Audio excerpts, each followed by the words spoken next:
One of my most popular videos I've ever made was on a chicken biryani dish with over 140 million views. Now controversially, I did a tomato version, which isn't particularly common in a lot of the world. But today I thought we'd take a deep dive into one of my more favorite dishes, the Hyderabadi biryani. So the first thing we're gonna need is a lot of crispy onions. Now you can do it with a knife, the traditional way, or you can do it with a mandolin, keeps it more consistent. Just be careful because these things take fingers off. All right, time to fry the onions.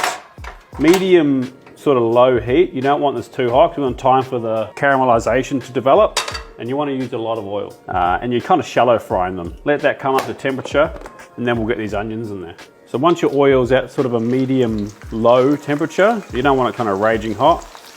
You probably want to do 2 or 3 batches, otherwise you overcrowd the pan. Now just keep them moving. Don't walk away from this or you'll have brown onions. You don't want that. So at this point you can see the water's evaporated. There's lost a lot of volume from the onions, and this is where you need to pay really close attention because things start to happen pretty quickly here. All right, so we've got a lined tray with some paper towel that we can turn our onions out onto, and take them out just before you think they're good enough because they'll keep cooking. All right, time to rinse and repeat with the rest of our onions. So we'll let those cool and we'll get our chicken marinating. Okay, to marinate the chicken, we're gonna marinate it in the dish that we're gonna cook the biryani in because I like to save dishes. We have 1 kilo of chicken thighs skin off. To start, yogurt. Then chili powder. This is Kashmiri chili powder. Turmeric. Garam masala. You can make your own or just use a shop bought like this. Ginger paste. A little bit of garlic. Juice of a lemon. Green chili, just simply slice, leave the seeds in. Cinnamon stick. Some green cardamom pods. We're gonna go, say, 6. We're gonna go 8, and we're just gonna lightly crush them. Cumin seeds. 4 cloves. Salt. And this is where we start layering in herbs. So I've got some mint, just roughly chopped. And of course, coriander. And last but definitely not least, about 1/3 or just more than 1/3 of our onions. Give that a good mix around. Make sure all the chicken is completely covered and your spices are evenly distributed. And then we're gonna marinate it. So you can marinate this for 24 hours in the fridge. You can marinate it for an hour, just at room temp if you really wanted to. But I suggest that you do it for at least 4 hours, if not 24 hours. Chuck the lid on and we'll pop it in the fridge for 4 hours. Our chicken has been in the fridge for 3 hours. It's time to start getting our rice. Now, you want an aged basmati rice. Very important. Should be like a nice color like this, kind of goldeny brown almost, into a large bowl and over to the sink. The cold water, and we're gonna rinse it 2 times. So a 1/3 amount of water, we're gonna leave it in there and we're gonna let it soak for 35 to 40 minutes. Once our biryani is layered, we're actually gonna pour over some saffron milk. So I've got some warm milk here, and we're pretty simply gonna steep some saffron in it. When we are cooking the biryani, we really need to make sure we seal the lid tightly and it keeps all the steam in and steams everything nicely. This is a little bit more work, but it's kind of theatrical as well. Some flour into a bowl, water in the middle, and bring it together. So you want a pretty workable dough. You don't want too dry or too wet. We get it to a shaggy mess like this, and we can start kneading it with our hands. So we'll roll this out into a long batten basically, and then we can let it rest and we'll do the final part once we've got everything layered up. Leave that in the bowl until we need it. Large pot with a lid of boiling water. We're just gonna season that with a little bit of salt, some green cardamom, a green chili in half, cinnamon stick, 2 cloves, some cumin seeds. So when you're doing stuff like this, it's all about layering flavors. So any time we can add flavor to the equation, we will. So we're obviously gonna blanch our rice in this. So by adding these additional aromats, all we're doing is layering flavor. So we're gonna be really careful. I can't emphasize this enough. I'm gonna cook this rice till it's just cooked. It's like really al dente. It's still got a bit of bite in there.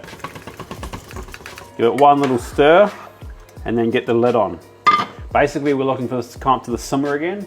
All right, we're just starting to see it start to boil.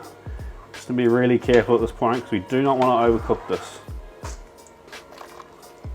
Time to get everything else ready and layer this bad boy. Chicken from the fridge onto the heat. high temperature. So we're not trying to cook the chicken at this point. We're just trying to kind of start the process happening. We're going to do about 4 or 5 minutes on high temperature. We're going to keep stirring it pretty well, and then we're going to remove half the chicken and start the layering. So while our chicken is doing its thing over there, we'll get our little dough ready for the outside. And we're just trying to roll a big log that'll be long enough to go around the whole of the pot. I reckon that's enough. It's time to start layering our biryani. So like I was saying, we're not here to cook the chicken, we're just here to kind of get it going, I guess. So I'm going to turn the heat off completely, and I'm going to pull out half of the chicken. So there's 6 big pieces in here. I'm going to pull out 3. So we got 3 pieces left. We'll make sure they're spread evenly. Now we start layering. So we're going to have 2 layers. So 2 layers of chicken, 2 layers of rice. Sprinkle our rice. See a cinnamon stick in there, just leave it, doesn't matter. Just make sure it's nice and even. Our other chicken back in. Make sure you put all the sauce in there. Now we're going to sprinkle some of our onions, coriander, mint, and a last layer of rice. Make sure it's nice and even.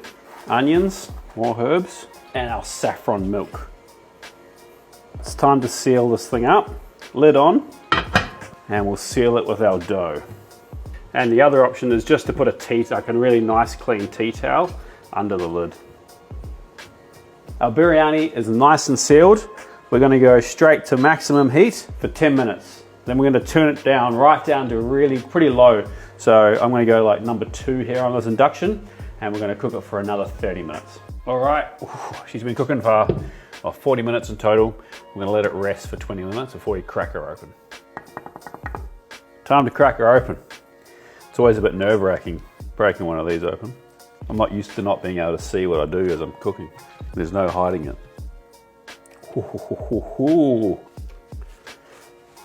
And look at that. That is what we're after. Nice individual grains of rice. So on a big tray or something, and you kind of want to plate this up in layers, the way that it comes out of the pot. Just going to finish with a little bit more coriander and mint. And there we have it. Hyderabadi biryani. So, the most important part, what does it taste like? Your rice is perfectly cooked. The chicken's still nice and moist. Yum. This is one dish that's definitely worth the hype, and there's really good reason why it's loved all around the world. It's really not that tricky to pull together, and it's one of those things that you just get better and better at making the more you do it. So make this one for your friends and family. They will love you for it. Thank you very much for watching, legends, and we'll see you next week for another recipe. Peace.